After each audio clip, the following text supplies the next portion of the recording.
भारत ने जर्मनी पर एक ऐसा पलटवार किया है जिसके बारे में जर्मनी ने सोचा भी नहीं था।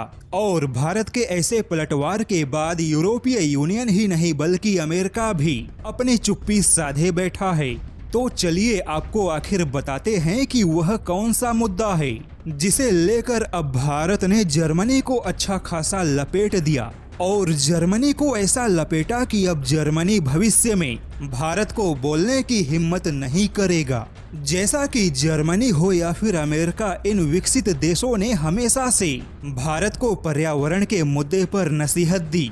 इन देशों ने आरोप लगाया कि भारत जैसे देश जलवायु परिवर्तन के जिम्मेदार हैं और इन देशों ने भारत या भारत जैसे बाकी विकासशील देशों के मजबूरियों को समझे बिना कोयला जैसे संसाधन को छोड़ने का दबाव बनाया। लेकिन मजबूरी क्या होती है अब वह जर्मनी को भली भांति समझ में आ गई, क्योंकि रूस यूक्रेन युद्ध की वजह से गैस के संकट का सामना कर रहे जर्मनी ने अपने बंद पड़े पुराने कोयला संयंत्र को फिर से लॉन्च किया है।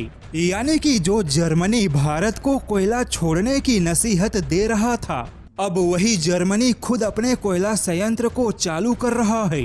ऐसे में अब भारत ने जर्मनी को अच्छा खासा सबक सिखाते हुए आईना दिखा दिया। भारत ने कहा कि मजबूरी क्या है अब जर्मनी को समझ में आ रही है। ठीक ऐसे ही विकासशील देश भी मजबूरी में ऊर्जा के लिए कोयले का इस्तेमाल करते हैं, क्योंकि कोयला फिलहाल विकासशील देशों की एक बड़ी आवश्यकता है और विकासशील देश चाहकर भी एक झटके में कोयला छोड़ नहीं सकते। हालांकि भारत भी कार्बन मुक्त ऊर्जा के लिए प्रतिबद्ध है। ऐसे में विकसित देशों को विकासशील देशों की मजबूरियों को समझना चाहिए। वैसे जर्मनी द्वारा फिर से कोयले का इस्तेमाल किया जाना यह तो केवल शुरुआत है, क्योंकि जैसे ही यूरोपियन देशों में ठंड बढ़ेगी वैसे ही गैस के संकट का सामना कर रहे बाकी यूरोपियन देश भी बड़े पैमाने पर कोयले के इस्तेमाल के लिए विवश होंगे।